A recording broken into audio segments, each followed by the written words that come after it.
শৈবাল চ্যাপ্টার থেকে প্রথম শৈবাল শ্রেণীর যে সংক্ষিপ্ত পরিচিতির ছক রয়েছে সেটি আমরা এখন বিভিন্ন টেকনিক অবলম্বন করে মনে রাখার ট্রাই করব, কারণ এটা খুবই গুরুত্বপূর্ণ এই অধ্যায়ের মধ্যে। এবং আগে ওখান থেকে কোশ্চেন আসছে, ডিউএ কোশ্চেন আসছে, মেডিকেলে কোশ্চেন আসছে, মেডিকেল ডেন্টাল সব জায়গায় কোশ্চেন আসছে, তো অবশ্যই এটা আমাদের জন্য গুরুত্বপূর্ণ। তো এইখানে সাধারণত হয়তো অনেকে অনেক নেমোনিক্স দিবে বা নেমোনিক্সগুলো মনে রাখা অনেক কঠিন হয়, কিন্তু আমরা যদি একটু টেকনিক্যালি এমনভাবে মনে রাখার ট্রাই করি, বুঝে বুঝে মুখস্থ করার ট্রাই করি, তাহলে সেটা বেশি স্থায়ী হবে এবং পরীক্ষার হলে ভুল করার সম্ভাবনাটা একটু কম থাকবে। তো এখানে টোটাল 5 ধরনের শৈবালের শ্রেণী বা গোত্র দেওয়া আছে। তার মধ্যে প্রথম যে শ্রেণীটা আছে অর্থাৎ ক্লোরোফাইটা। ক্লোরোফাইটা যে সবুজ শৈবাল, এটা সাধারণত সব কারো ভুল হয় না, তারপরে আমি একটু যদি দেখাই দিই। আমরা কি জানি ক্লোরো, আচ্ছা,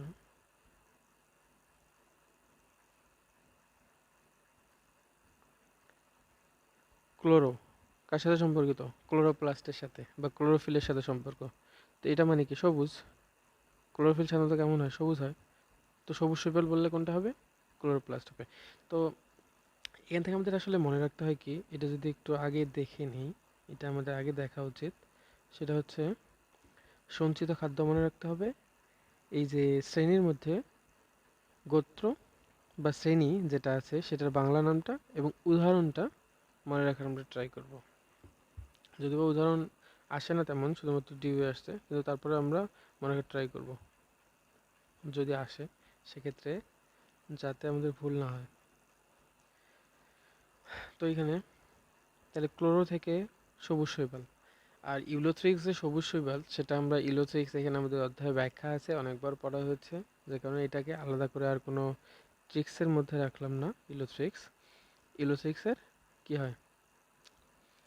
শ্বেতসার বা এস্টার্স, সঞ্চিত খাদ্য শ্বেতসার বা এস্টার্স যে সঞ্চিত খাদ্য হয়, সেটা অধ্যায়ের প্রথমে, যেহেতু এটা একটা শৈবাল, শৈবাল হিসাবে সাধারণভাবে ইউলোথ্রিক্স একটা সাধারণ গোত্রের অন্তর্গত ক্লোরোফাইটা, তো সেক্ষেত্রে শ্বেতসার হবে সঞ্চিত খাদ্য। এটা একটা নর্মাল ব্যাপার, নর্মাল জিনিস, মনে রাখা খুব সহজ। আর সেকেন্ড যেটা আছে ক্রাইসোফাইটা, এটাকে আমরা একটু টেকনিক দিয়ে মনে রাখার ট্রাই করব। একটা জিনিস, এটা হচ্ছে ক্রাইসো। তো ক্রাইসো থেকে আমরা একটা জিনিস একটু রিকল করব, ক্লাস 9-10-এ আমাদের যে ফিজিক্স বই ছিল, সেখানে আর্কিমিডিসের একটা সূত্র ছিল। ওই যে আর্কিমিডিস কি ছিল, আর্কিমিডিসের কি ছিল, আর্কিমিডিসের একটা ক্রাউন ছিল না? মানে আর্কিমিডিস একটা পরীক্ষা করেছিল পানিতে, তো মানে প্লবতার যে পরীক্ষাটি ছিল আর্কিমিডিসের, অনেকে ভাবতে পারে যে হচ্ছে এখানে আবার ক্রাউন নিয়ে আসার কারণ কি। তো ক্রাউন নিয়ে আসলে যে আমরা উদাহরণ সহ পড়তে পারবো সেটা একটু দেখি আগে, তারপর ক্রাইসো থেকে মনে রাখবো ক্রাউন। আর এই যে ক্রাউন আছে, ক্রাউনটা সাধারণত কিসের তৈরি হয়? গোল্ড। তো ক্রাইসো কার কথা মনে করব?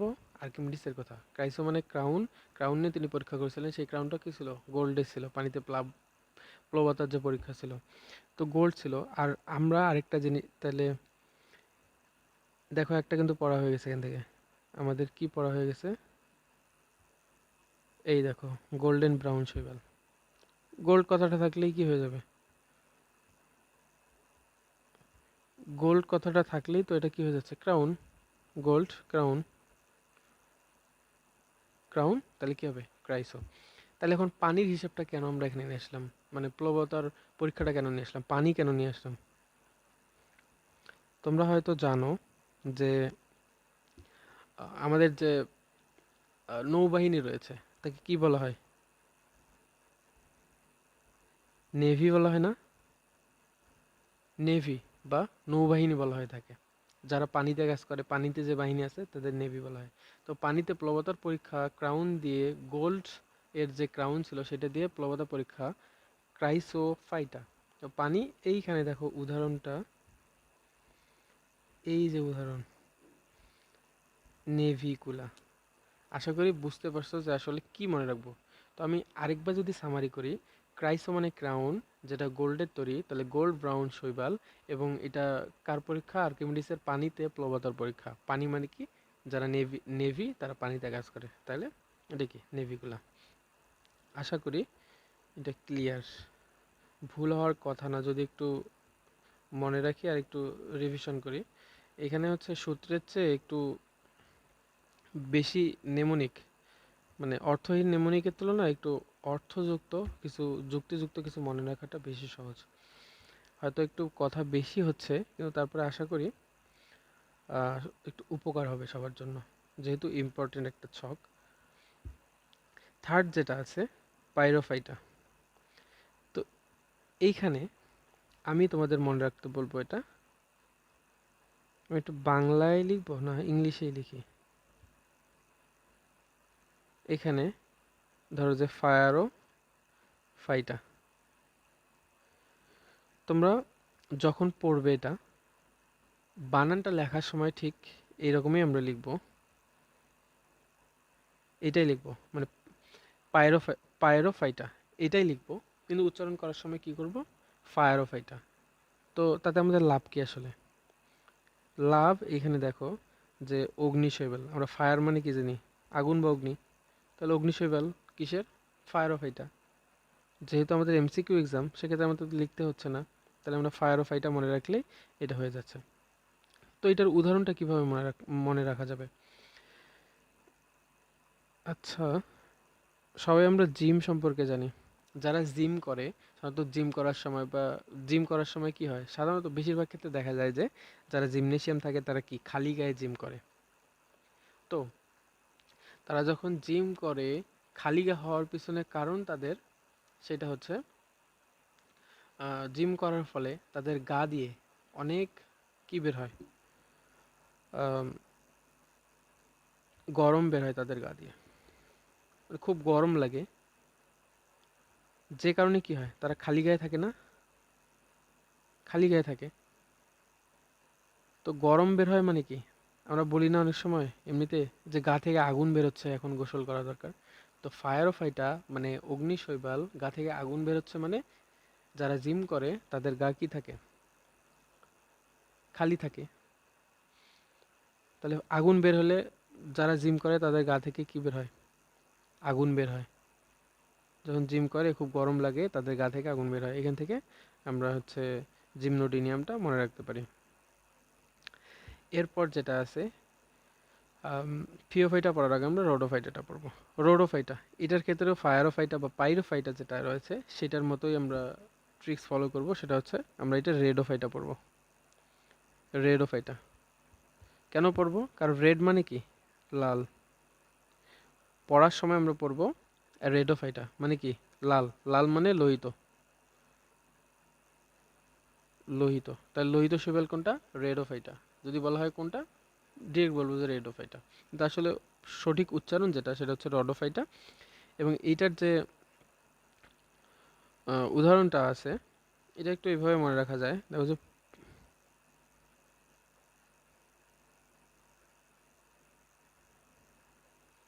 আচ্ছা, আমি আবার লিখি।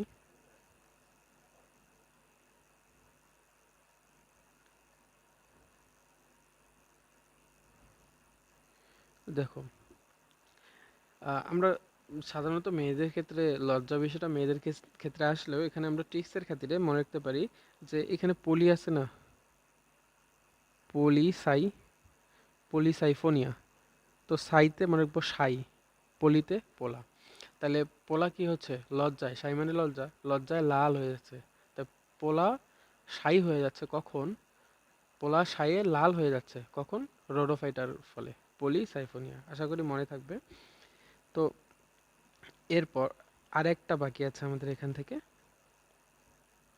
একটা বাকি আছে, সেটা হচ্ছে ফিওফাইটা। তো এটা আমরা এখান থেকে ডিরেক্ট মুখস্থ করে ফেলবো। বাকিগুলা যেটা আছে আমরা ট্রিক্স দিয়ে মনে রাখলাম। আরেকটা যেটা আছে ফিও, ও ফিও কথাটা, ফিও কথাটা সাধারণত বাদামির সাথে যায়। ফিও মানে ফিওফাইটা বাদামি শৈবাল, ফিও মানে বাদামি, এইভাবে মনে রাখতে পারো। আর সার্কাজম এটার উদাহরণ এটা। আর এখন বাকি যেটা আছে, শ্বেতসার আমরা পড়ে ফেলছি।